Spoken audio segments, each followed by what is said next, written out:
సీతమ్మ వాకిట్లో సిరిమల్లె చెట్టు.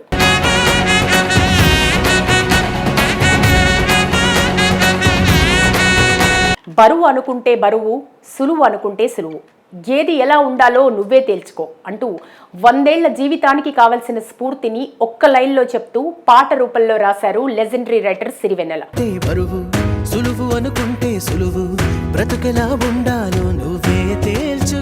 ఈ ఒక్క పాటలో ఉన్న ఫిలాసఫీని ఈ సినిమాలోని దాదాపు అన్ని పాత్రల్లో చూడొచ్చు. ఇంకా చెప్పాలంటే ఈ పాటలో ఉన్న భావాలు ప్రతి ఒక్కరి నిజ జీవితంలో కూడా వర్తిస్తాయి.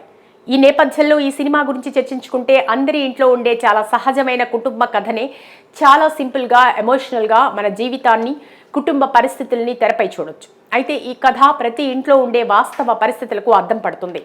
ఇందులో ఉన్న స్క్రీన్ ప్లే అచ్చుగుద్దినట్లు మన జీవితంలాగే ఉంటుంది. అలాగే తెరపై కూడా ఆవిష్కరించారు డైరెక్టర్ శ్రీకాంత్ అడ్డాల. అంటే మన ఇంట్లో అమ్మ, నాన్న, వారి ప్రవర్తన ఎలా ఉంటుందో, ఎంత సహజంగా వారు జీవిస్తారో ఈ సినిమాలో చూడొచ్చు. ప్రతి తల్లిదండ్రుల జీవన విధానం, మాట్లాడే తీరు, ఆలోచించే వైఖరి, పిల్లల పట్ల బాధ్యత, ఇలాంటి అనేక రకాల భావోద్వేగ అంశాలను పరిశీలించవచ్చు.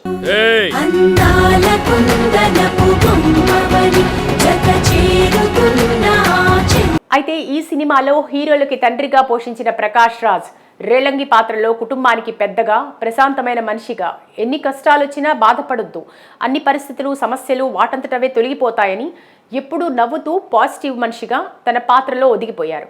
ఆ పెద్దోడు చూస్తే మాట పడ్డు. నేను ఎలానే ఉంటాను, నేను నాలాగా ఉంటాను.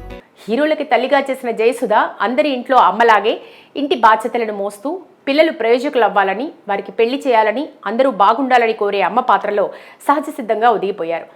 ఈ చిన్నోడే మాటలతో పూర్లు ఉండేస్తాడు.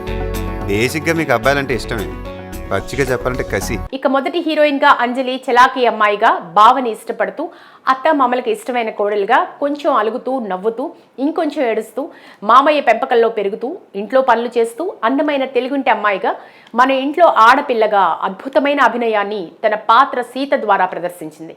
ఈ సీత పాత్ర ద్వారానే ముఖ్యమైన కథ సాగేటట్లు కథనాన్ని సినిమాలో చూడొచ్చు.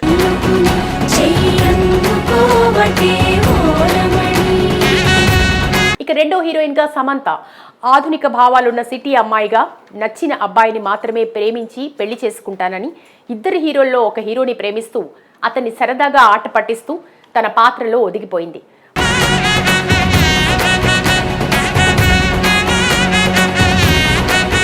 మరోవైపు డబ్బే ప్రాధాన్యంగా జీవించే అహంకారి వ్యక్తిగా రావు రమేష్ డబ్బు, మతాన్ని సందర్భం వచ్చినప్పుడల్లా చూపెడుతూ ప్రతి కుటుంబానికి ఉండే చిరకాల కుటుంబ శత్రువుగా కొంత కన్నింగ్ పాత్రలో కనిపించారు.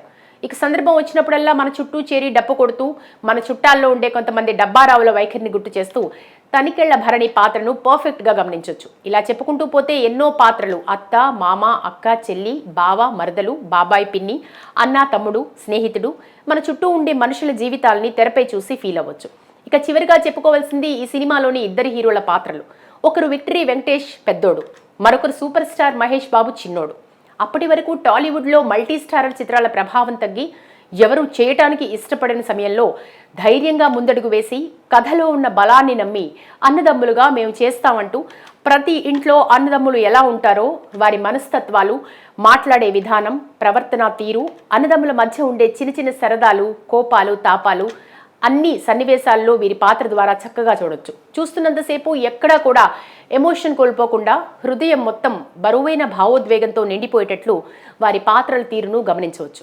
ఇక పెద్దోడి పాత్రలో వెంకటేష్ కొంత మొండిగా, తక్కువ మాట్లాడే మనిషిగా, సరైన ఉద్యోగం లేక దిగులుగా ఉండే వ్యక్తిగా, తమ్ముణ్ణి, కుటుంబాన్ని ప్రేమించే అన్నగా కనిపిస్తే, చిన్నోడి పాత్రలో మహేష్ బాబు చలాకీగా తిరిగే కుర్రాడిలా, నచ్చిన అమ్మాయితో కామెడీ చేసే లవర్ బాయ్గా, తన కుటుంబాన్ని ఎవరైనా ఒక మాట అంటే మాటలతో చెడుగుడాడే దూకుడైన మాటకారిగా, అబ్బాయి అంటే ఇలాగే ఉండాలి, ప్రతి ఇంట్లో చిన్నోడు ఇలాగే ఉండాలి అనిపించేలా మహేష్ బాబు జీవించేశారు.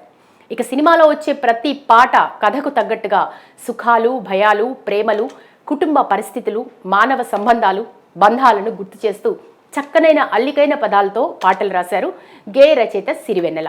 పాటలకు తగ్గట్టు అద్భుత సంగీతాన్ని ఇచ్చారు మిక్కీ జే మేయర్. నేపథ్య సంగీతంతో ఆకట్టుకున్నారు మణిశర్మ. ఈ సినిమా 2013 సంక్రాంతి సందర్భంగా విడుదలై ఫ్యామిలీ ఆడియన్స్ కు తెగ నచ్చేసింది. నచ్చడం మాత్రమే కాదు, తమ పాత్రల్ని తమ కుటుంబాన్ని తెరపై చూపించినందుకు దర్శకుడు శ్రీకాంత్ అడ్డాల, మాటల రచయిత గణేష్ పాత్రో, నిర్మాత దిల్ రాజ్ కు అందరికీ కృతజ్ఞతలు తెలుపుకున్నారు. దీంతో బాక్సాఫీస్ వద్ద మంచి కలెక్షన్స్ రాబట్టింది. అలాగే ఈ సినిమా ఎన్నో అవార్డ్స్ సొంతం చేసుకుంది. ఫిల్మ్ఫేర్, నంది పురస్కారాలు, సైమా పురస్కారాలతో అవార్డుల పంట పండించింది.